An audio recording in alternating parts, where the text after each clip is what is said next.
¿Qué tal, Martina? ¿Cómo te va? Muy bien, por suerte, más o menos. ¿Cómo más o menos? Más o menos. Bueno, un gusto de tenerte aquí, acércate bien al micrófono. Okay. Un gusto de tenerte aquí, que nosotros ya pensábamos que siempre ibas a hacer una salida virtual desde Córdoba, pero bueno, nos alegramos que hayas venido y participado de este programa. ¿Qué nos traes? Bueno, hoy les traigo, debido a la situación que estamos pasando como país y como sector de la industria cinematográfica, una peli que para mí ha predecido el futuro cuando yo la he visto. En realidad estaba sucediendo cuando yo la he visto y para el estreno ha sucedido. La peli se llama Puan, ¿no? Puan. Vamos por ahí. Puan. Es una estación de Buenos Aires. ¿De subte? Sí. Es un lugar donde está una facultad. De filosofía y letras, sí. Bueno, Sí. la peli va de Marcelo. Entonces la Pena. gente dice voy a Puan. Voy a Puan Claro. y va a la facultad. Sí. Y va a la facultad.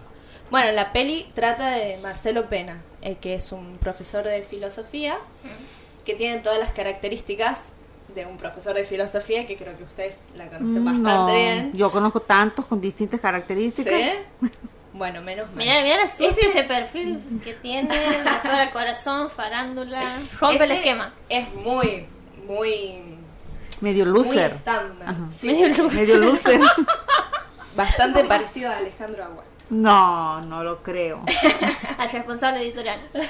Bueno, dale. Bueno, y que tras morir el titular de la cátedra, de su cátedra, él piensa que va a ocupar el cargo, pero se aparece una competencia, que es un ex compañero, que es un señor joven que, bueno, sabe un montón, viene de Alemania y empiezan a pelear por el cargo. Claro. Y son totalmente opuestos. Bueno, la peli es una comedia, es graciosísima, es buenísima, que tiene para analizar muchas cosas, pero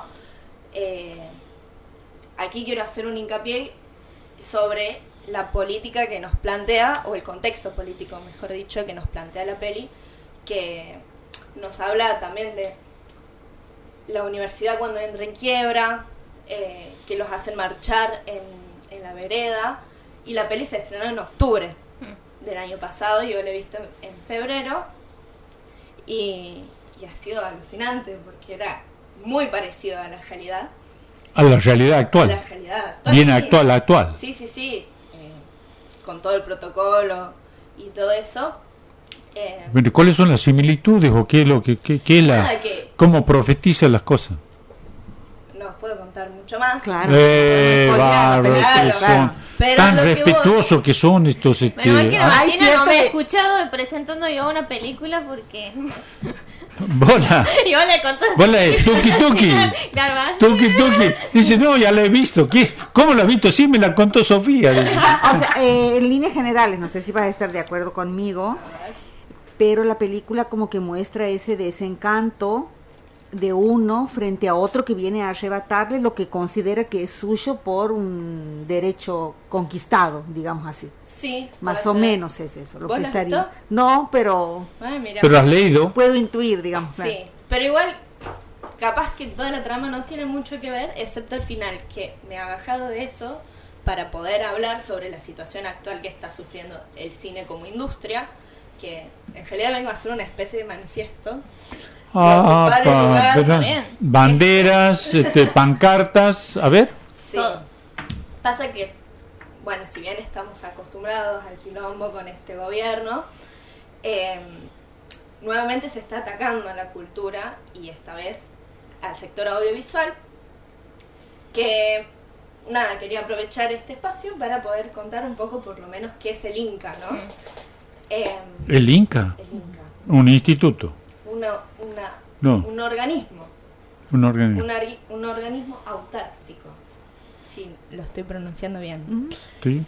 Bueno, que se financia con un 10% de las entradas del cine, que vos pagas así, veas, no sé, Rápidos o Furiosos o Alma Mula, vos estás pagando con esa entrada un 10% para el Inca, más el 25% del ENACOM, de todo lo que junta el ENACOM, que es el ente de comunicaciones nacionales, que les cobra a las grandes productoras impuestos por estar en el aire, digamos, nada más que eso, a grandes... Milei lo ha cerrado, o lo va a cerrar.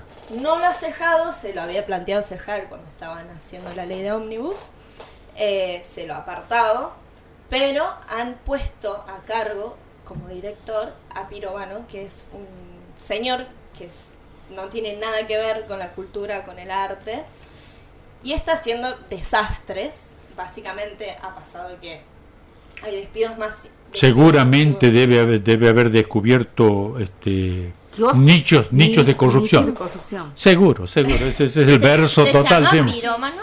Pirovano. Pirovano. Yo digo, demasiada coincidencia. demasiados... Piro significa fuego. Claro. Vano vacío, es un fuego vacío.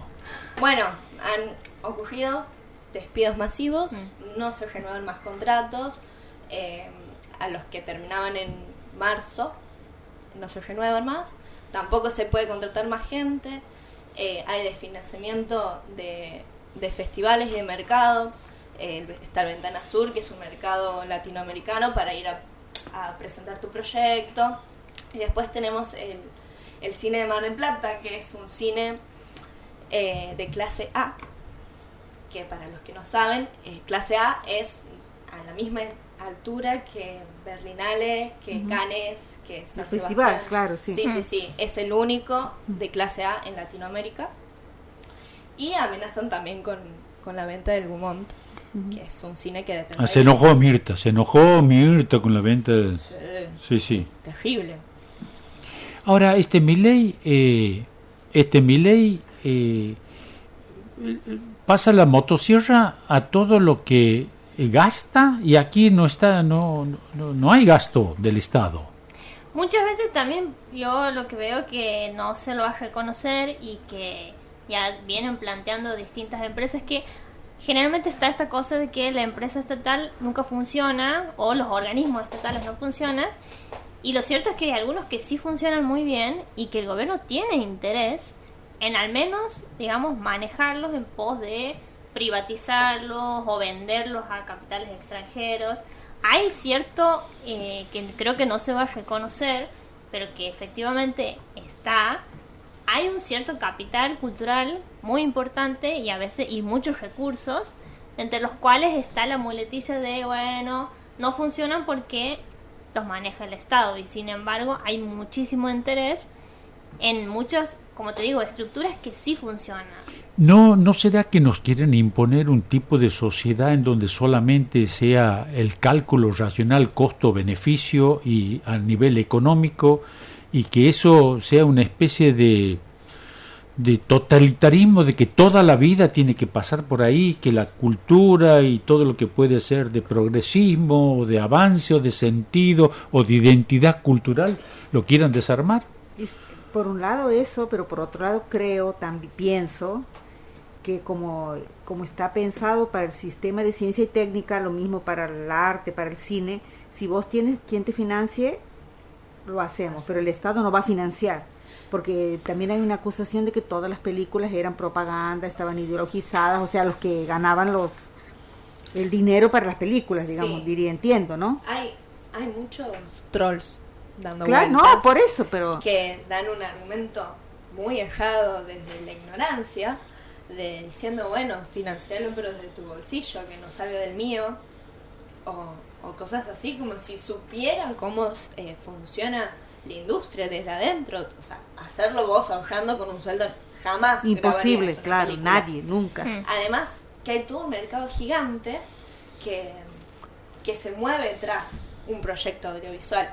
Y les he traído un audio ¿Sí? para pasar, de el productor de Puan, que es uno de los productores más valiosos que tenemos en la Argentina, que ha hecho todas las producciones, todos los que tiene Oscar aquí, lo ha hecho, y en una de esas es Puan, que ha estado en los Oscars presentando y nos ha dado una nota. Bueno, vamos a escucharlo. No se me ocurre por qué alguien querría que haya menos actividad económica. ¿Por qué gobiernos que hablan de crecimiento económico no estarían apuntalando, entre otras industrias, el audiovisual? Inglaterra anunció el miércoles un 40% de beneficio fiscal a la producción de cine y series en el Reino Unido. Inglaterra, que donde gobiernan los conservadores, están fascinados con Thatcher y todo, le dan devuelven un 40% de la inversión directa en cine y series de televisión. ¿Por qué lo hacen? Porque es un mercado súper competitivo, o sea, genera mucha actividad económica automática, directa e indirecta. Entonces, por supuesto que hay una lógica atrás de alimentar el sector audiovisual. Yo voy a defender siempre esto, porque además no es ni ideológico, es económico. Es económico.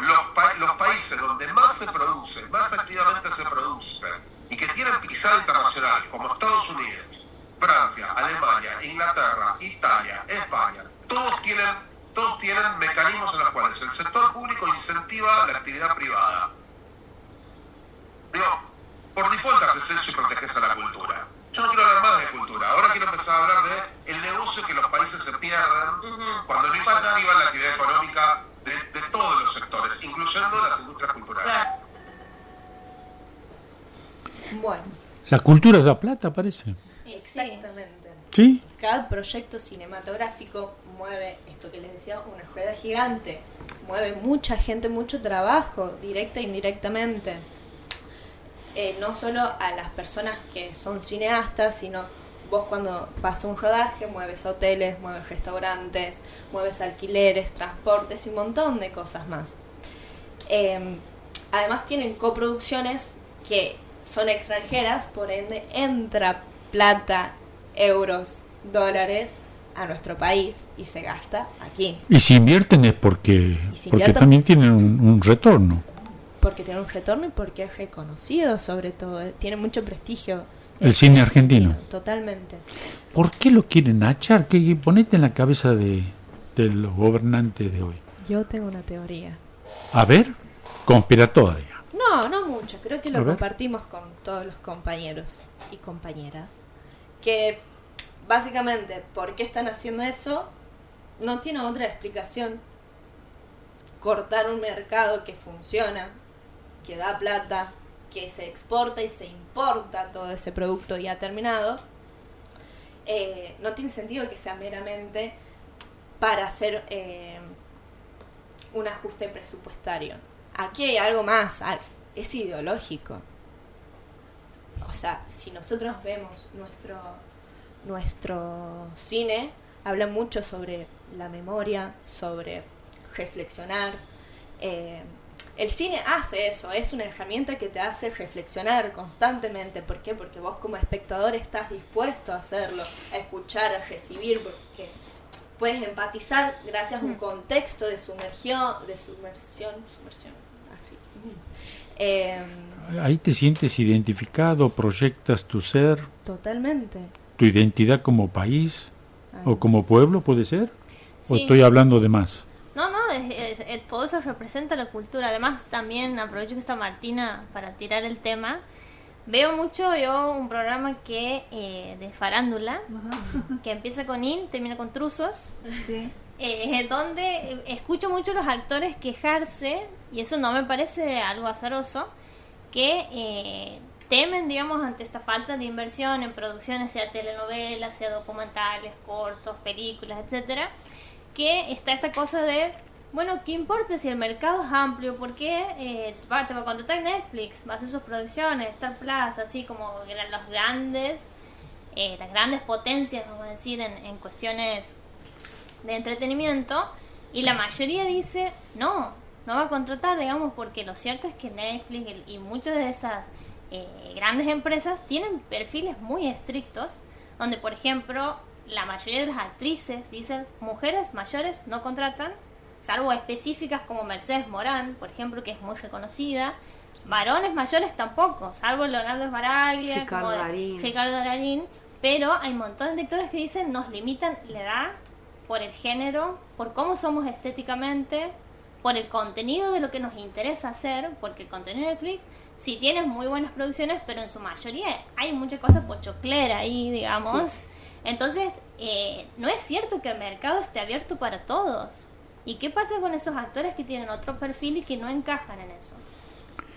Y nosotros decíamos el programa anterior, cuando hacíamos la columna recordando a Arturo Puig, que el mismo Arturo Puig, el que galán de telenovelas histórico en Argentina, él mismo dice, no se hace más telenovela en Argentina, o sea que es un nicho productivo que la Argentina ha perdido. México no lo ha perdido, Colombia no lo ha perdido, Venezuela no lo ha perdido. O sea, no se producen series. Bueno, sabes que a mí me da fuera de las plataformas. No sé si lo que voy a decir es correcto, porque me parece que es como una especie de oxímoron o una especie de contradicción en términos. Me parece que el gobierno de Milei es como una especie de totalitarismo libertario, que considera que no existe la sociedad, que no hay intersubjetividad, que nadie le debe a nadie, que no hay construcción de sentido, que no hay memoria, que solamente somos individuos y que nos tenemos que manejar en esa pseudo libertad que tanto proclaman, ¿no? Y que quieren imponer, y por tanto todo lo que puede ser memoria, identidad, pueblo, nación, construcción de pertenencias, afectos, construcción de solidaridad, me parece que eso les molesta, realmente les molesta, porque tienen otra idea de sociedad como una sumatoria de individuos nada más. No solo. No, puede ser así, discúlpenme, no es una contradicción que sea un totalitarismo libertario, de libertad. Yo creo que también lo que no solo su ideología, sino con la violencia que ejerce y que implanta en la sociedad y todo su fandom, porque literalmente parece un influencer, está compuesto por chicos que están saliendo de la adolescencia a la juventud y que no tienen ni idea de política y que se maneja con ese humor ácido que hay en Twitter y que los hace reír y que creen que es un amigo más y que esa violencia lo hace par, ¿no? Entonces genera todo esto como si fuera como, no sé, es muy feo lo que está pasando, es mucha violencia en la calle y te hacen querer, están haciendo que esos trolls amerita que tratemos un poco eso de la violencia y la crueldad, ¿no? Sí, tenemos ¿te parece? pendiente. Tenemos pendiente. ¿Lo podemos hacer en el próximo segmento? Claro, tenemos tiempo. Bien. Martina, ¿algo más para decir? Que básicamente que están haciendo de la cultura un enemigo. Porque saben que si no nos podemos manifestar en las calles por la represión que hay, lo vamos a hacer a través del arte. Y eso creo que les da mucho más miedo. Como siempre, el miedo genera crueldad. Sí.